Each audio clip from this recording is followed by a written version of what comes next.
সম্পর্ক হলো গুরু এবং শিষ্যের। গুরু হলেন ধনুকের সেই প্রত্যঞ্চার মতো, যিনি নিজেকে পেছনে রেখে শিষ্যকে তার গন্তব্যের দিকে এগিয়ে দেন, তাকে নিজের লক্ষ্য ভেদ করতে দেন, আর সর্বদাই কঠোর হয়ে থাকেন যাতে শিষ্য কখনোই নিজের লক্ষ্যচ্যুত না হয়। ধন্য হলেন এমন গুরু, যারা শিষ্যকে নিজের গন্তব্যে পৌঁছেও দেন এবং তার সব কৃতিত্ব তাকেই দেন, নিজের শিষ্যকে, নিজের বাণকে। তাহলে আপনারা চিরকাল এরকম গুরুকে মনে রাখবেন, সর্বদা তাদের সম্মান করবেন, সর্বদা তাদের ভালোবাসবেন, কখনো জীবনে পিছিয়ে পড়বেন না আপনি। আসুন আমার সাথে ভালোবেসে বলুন, রাধা রাধা। জলে জলকেলি করতে কে না ভালোবাসেন? আমাদের মধ্যে প্রত্যেক মানুষ চান কোথাও একটা সরোবরে, কোনো নদীতে, জলের মাঝে জলক্রীড়া করে আনন্দ উপভোগ করতে, তাই তো? এবার বলুন, আমাদের মধ্যে এমন কে কে আছেন যারা সাগরের ঢেউয়ের মধ্যে এক পাড় থেকে অন্য পাড়ে সাঁতার কেটে যাবার সাহস রাখেন? কে আছেন এমন? এবার এই কাজটা হলো অত্যন্ত কঠিন। আমরা পাড় পছন্দ করি, জলকেলি করতে ভালোবাসি, কিন্তু পাড়ের কাছে, সমুদ্রের ঢেউয়ে নয়। কিন্তু একটা কথা মনে রাখবেন, যেই দিন এই পাড়ের কথা ভুলে গিয়ে আমরা সাগরের ঢেউয়ের সাথে লড়াই করার সাহস রাখব, সেই দিনই সাগরের ঢেউয়ের সাথে লড়াই করার শক্তিও আমরা পেয়ে যাব। পাড় আমাদের অত্যন্ত প্রিয়, আমাদের সুরক্ষিত রাখে, কিন্তু এটা আমাদের দুর্বল করে তোলে। তাই এই পাড়ের মায়া ত্যাগ করুন আর সাগরের ঢেউয়ের সাথে লড়াই করার সংকল্প নিন। নিজের প্রতি বিশ্বাস রাখুন, তারপর দেখুন কি হয়। সফলতার শিখরে আপনার এই জীবন পৌঁছবে আর ভালোবেসে বলবে, রাধা রাধা। মানুষ যখনই নিজের জীবনে নতুন কিছু করতে যায় তখন ভয়ভীত হয়ে থাকে, ভাবে যদি আমি অসফল হই তাহলে কি হবে, কে কি ভাববে, কেউ আমাকে দেখে হাসবে কিনা। যদি আমি আমার মতামত দিই তাহলে বলবো, এইসব পরীক্ষার সম্মুখীন হতে কখনো ভয় পাবেন না, কারণ যাই হোক না কেন পরিণাম দুটোই হতে পারে। একটা হয় আপনি জিতে যাবেন, দ্বিতীয় পরিণাম আপনি হেরে যাবেন। খুব সোজা।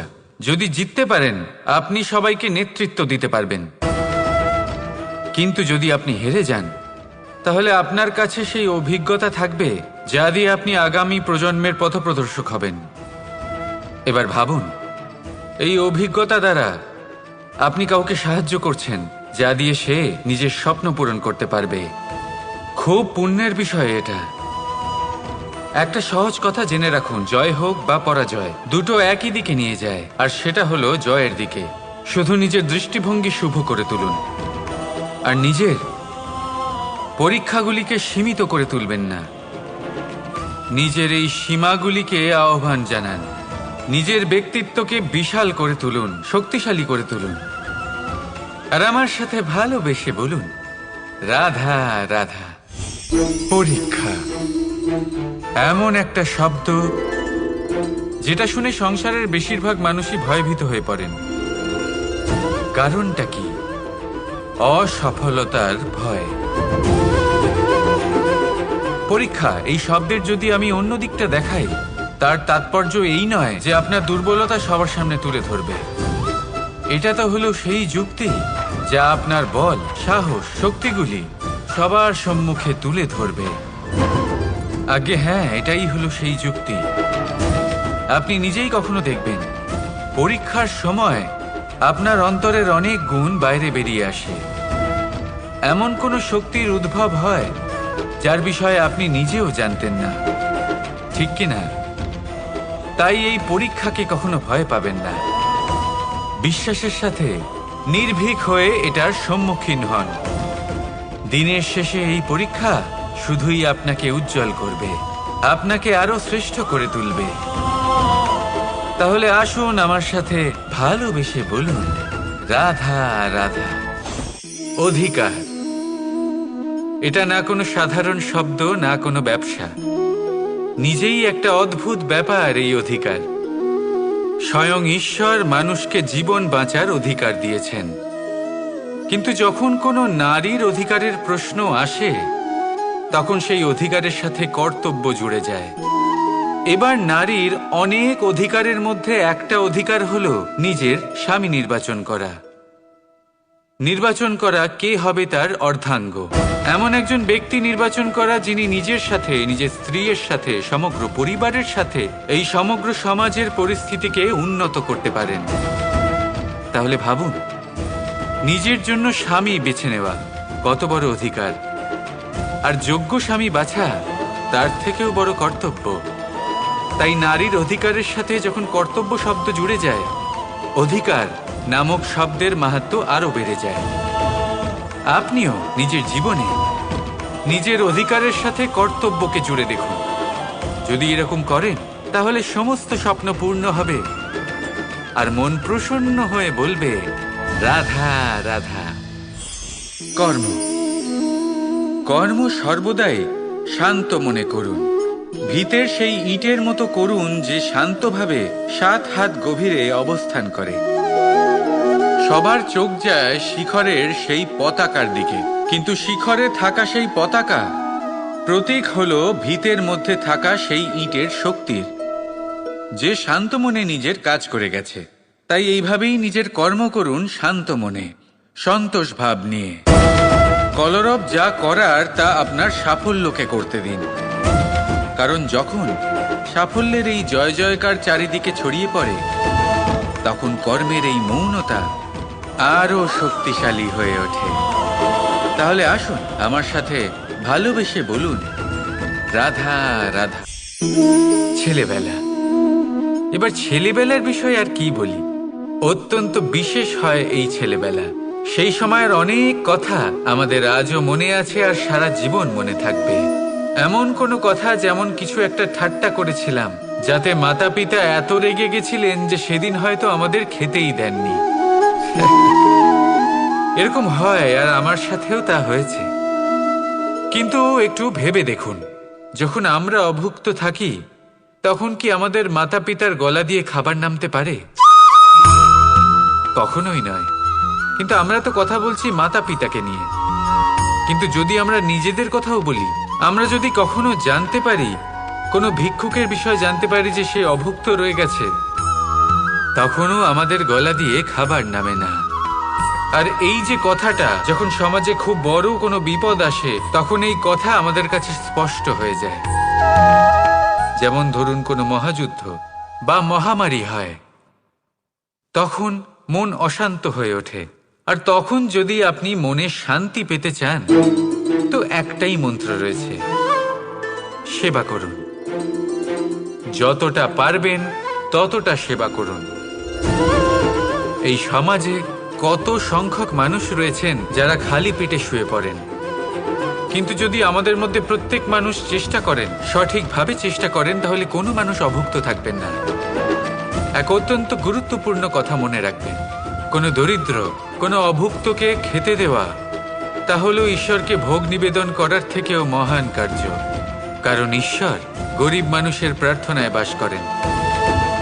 আর ধরে নিন, যদি সেই ভিক্ষুক আপনার দেওয়া খাবার গ্রহণ করেন, অর্থাৎ ঈশ্বর আপনার দেওয়া খাবার গ্রহণ করলেন। কারণ এই মানবতা, এই সেবাই হলো ঈশ্বরের সব থেকে বড় আরাধনা। তাই এই আরাধনায় বিলীন হয়ে থাকুন, আর আমার সাথে ভালোবেসে বলুন, রাধা রাধা। কখনো ভেবে দেখেছেন মানুষকেই এই সংসারে সর্বশ্রেষ্ঠ প্রাণী কেন বলা হয়?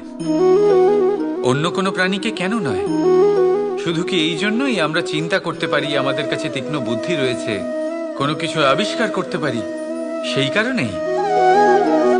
তা তো অন্য কোনো প্রাণীর কাছেও থাকতে পারে।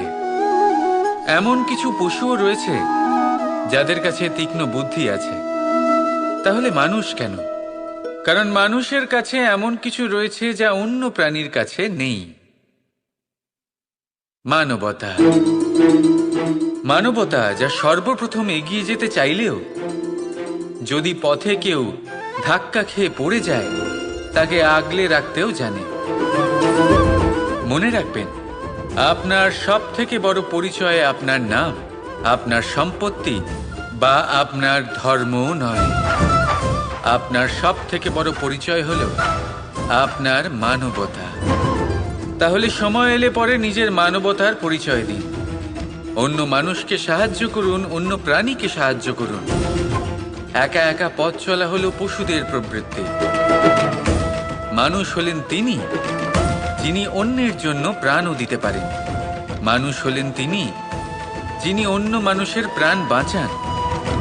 সেই মানবতাকে জাগিয়ে তুলুন আর এই জীবন বাঁচতে শুরু করুন।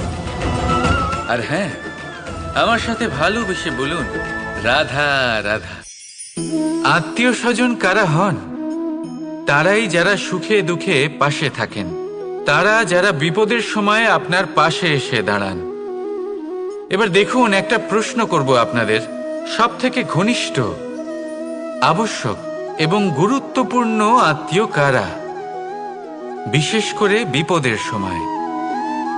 কেউ বলবেন মাতা, কেউ বলবেন পিতা, কেউ বলবেন ভাই বোন, ইত্যাদি ইত্যাদি।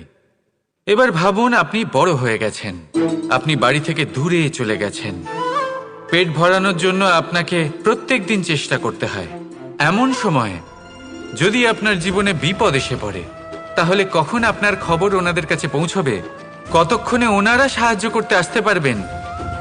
এরকম এক সময় সব থেকে গুরুত্বপূর্ণ আত্মীয় হন আপনার প্রতিবেশী, কারণ তারাই সেই মুহূর্তে আপনার সব থেকে কাছে। আপনি কখনো পরীক্ষা করে দেখবেন, আপনার তার সাথে লক্ষ্য মতভেদ থাকলেও প্রতিবেশীকে কষ্টের মধ্যে দেখে সবার আগে সাহায্য করতে তারাই এগিয়ে আসেন। তাই প্রতিবেশীর সাথে সম্পর্ক ভালো রাখুন, শুধুমাত্র স্বার্থের জন্য নয়। এটা হলো শান্তিরও আধার। যদি এই সম্পর্ক ভালো থাকে, তাহলে না কথায় কথায় বিবাদ হবে, না মতান্তর। আর এই সুখী সম্পর্কের ছায়ায় মন প্রসন্ন হয়ে বলবে, রাধা রাধা। ভাগ করে নেওয়া বা বন্টন করা প্রত্যেক মানুষের জীবনে অবশ্যই হয়ে থাকে, আর অনেক সময় এটা জীবনে অতি আবশ্যক হয়ে পড়ে। কিন্তু ভাগ করার মনোকামনা তার থেকেও বেশি গুরুত্বপূর্ণ হলো যে কোন ঘটনার আধারে এই বাটোয়ারা হলো। অনেক সময় এই বাটোয়ারা হলো শান্তির প্রতীক, আবার অনেক সময় এই বাটোয়ারা বিপ্লব ঘটাতে পারে, এমন এক বিপ্লব যা মহাযুদ্ধ ঘটিয়ে দিতে পারে। দেখুন, বাটোয়ারা সম্পত্তির হোক বা হোক ভিক্ষার, শিক্ষা কিন্তু একটাই। জীবনে অনেক সময় বাটোয়ারা দরকার হতে পারে, কিন্তু যতদূর সম্ভব তা এড়িয়ে চলুন, একসাথে মিলে এগিয়ে চলুন। কারণ দেখুন, এই যে বাটোয়ারা ভাগ করে দেয়, আর সেখানেই একতা আপনাকে অগ্রসর করে। তাহলে আপনিও এটাই করুন, একসাথে মিলে সামনে এগোন আর আমার সাথে ভালোবেসে বলুন, রাধা রাধা। যখন একজন ভক্ত এবং তার ভগবান এক আকার ধারণ করেন, যখন একজন ভক্ত নিজের ভগবানের প্রতি, নিজের জীবনের লক্ষ্যের প্রতি সম্পূর্ণরূপে সমর্পিত হয়ে যান, তখন জন্মগ্রহণ করে ভক্তি।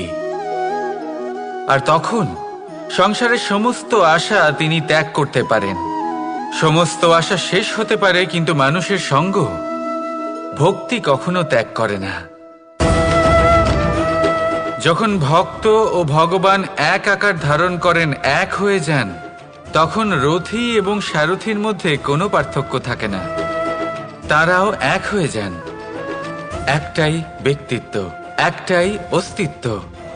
আর সেই জন্যই কখনো কখনো রথীর আদেশ ছাড়াই সারথী রথ চালিয়ে দেন, আবার কখনো সারথীর পরামর্শ ছাড়াই রথী আক্রমণ করে ফেলেন।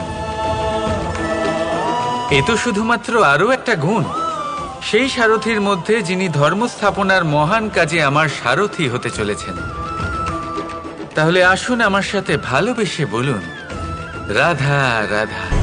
ধর্মরথের 4টি অশ্ব চালানোর জন্য যিনি সারথী হবেন, তার যে 4টি গুণ থাকা প্রয়োজন, সেই সমস্ত গুণ অর্জুনের মধ্যে উপস্থিত রয়েছে।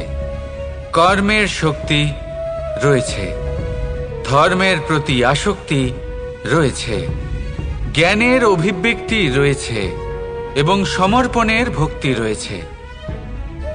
নিশ্চিত রূপে ধর্মরথে সারথি হবার জন্য অর্জুনই সব থেকে যোগ্য।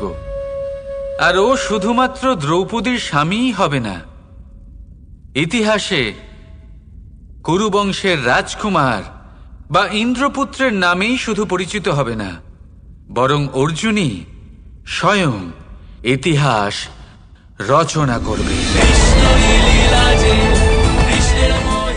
অর্জুনই হবে কৃষ্ণ সারথি, যত্র যোগেশ্বর কৃষ্ণ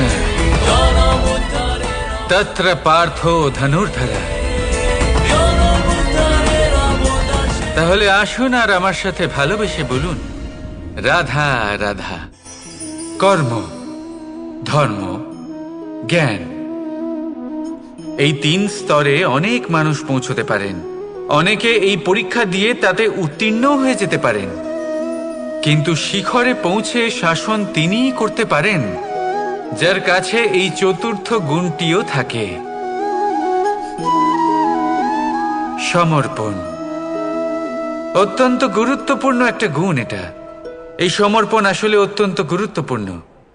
পূর্ণ সমর্পণ দরকার নিজের লক্ষ্যের প্রতি, সমর্পণ নিজের কর্তব্যের প্রতি, সমর্পণ নিজের আত্মার থেকে নির্গত স্বরের প্রতি, সমর্পণ নিজের রথির প্রতি, অর্থাৎ আমার প্রতি।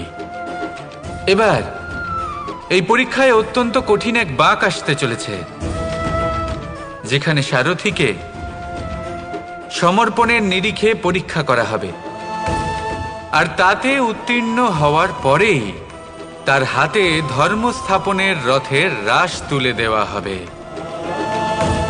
দেখা যাক কি হয়। ততক্ষণ আপনি প্রসন্ন থাকুন আর আমার সাথে ভালোবেসে বলুন, রাধা রাধা। এই স্বয়ম্বরে আসার আমার একটাই উদ্দেশ্য ছিল, আমার এই ধর্ম স্থাপন করার কাজের জন্য একজন সারথি নির্বাচন করা। আর ধর্মবীর এবং কর্মবীরের নির্বাচন তো হয়েই গেছে। এবার এটাই দেখতে হবে যে জ্ঞান কার মধ্যে রয়েছে, কে আছেন যিনি মহাজ্ঞানী। এবার বলি, যে জ্ঞানের কথা আমি বলছি তা সেই জ্ঞান নয় যা বই থেকে পাওয়া যায়। এটা সেই জ্ঞান নয় যা বটগাছের মতো বিশাল আকার হয় বা পর্বতের মতো অটল হয়, না। আমি যে জ্ঞানের কথা বলছি এটা হলো সেই জ্ঞান যা জীবনের পাঠশালা থেকে শেখা হয়। জীবনের প্রত্যেকটা ঘটনা থেকে এই শিক্ষা পাওয়া যায়, যা হলো বাতাসের মতোই সরল আর জলের মতো নিজের পথ সে নিজেই বানিয়ে নেয়। আমি সেই জ্ঞানের কথা বলছি। এবারে দেখতে হবে কে এই মহাজ্ঞানী, কে আছেন যার মর্যাদার বিষয়ে জ্ঞান রয়েছে, কে আছেন যিনি শাস্ত্র এবং শস্ত্রের মতোই বিনম্রতারও জ্ঞান রাখেন। এমন কে আছেন সেটাই তো দেখতে হবে, কারণ ধর্মের এই রথকে অগ্রসর করার জন্য জ্ঞানের চাকা অত্যন্ত গুরুত্বপূর্ণ। তাহলে আসুন আমার সাথে ভালোবেসে বলুন, রাধা রাধা। ধর্ম, আমরা সকলে ধর্মের বিষয়ে কথা বলি, কখনো নিজের ধর্মের বিষয় আর কখনো অন্যের ধর্মের বিষয়। কখনো আমরা অধর্ম দেখলে সেই বিষয়ে কথা বলি, অনেক রকম আলোচনা হয়। কিন্তু এই ধর্ম আসলে কি, সেটা কি কেউ বোঝে? যদি আমি আপনাকে উত্তর দিই, এই উত্তর সরল। ধর্ম হলো তাই যা মানুষকে অন্য মানুষের সাথে, সমস্ত বিশ্ব সংসারের সাথে আনন্দ সহকারে বাঁচতে শেখায়। সেই জন্য আপনি যদি কখনো কোনো ধর্মীয় স্থানে যান, সেই ধর্মীয় স্থানে গিয়ে আপনার শান্তির অনুভূতি হয়, তাই না? কিন্তু দেখুন, ধর্মের জ্ঞান থাকলেই সেই মানুষ ধর্মের পথে চলতে পারবে এমন কোনো কথা নেই। অনেক সময় সম্পর্কে যখন সংঘর্ষ বেড়ে যায়, তখন ইচ্ছের জন্ম হয়, ক্রোধের জন্ম হয়, অহংকারের জন্ম হয়, আর তারপর বিনাশ হয়ে যায় এই ধর্মের। সেই জন্য দ্বিতীয় সবথেকে গুরুত্বপূর্ণ গুণ যা আমার সারথীর মধ্যে থাকা উচিত, তা হলো ধর্মবীর হওয়া। এবার দেখতে হবে সেটাই যে কে হবে সেই ব্যক্তি যিনি এই স্বয়ম্বরে নিজের ধর্মে অটল থাকবেন। কারণ সেই ব্যক্তি এই সংসার থেকে সরে এসে ধর্মের পুনঃস্থাপনের এই মহাকার্যে আমার সারথি হতে পারবেন। তাহলে আসুন আমার সাথে ভালোবেসে বলুন, রাধা রাধা।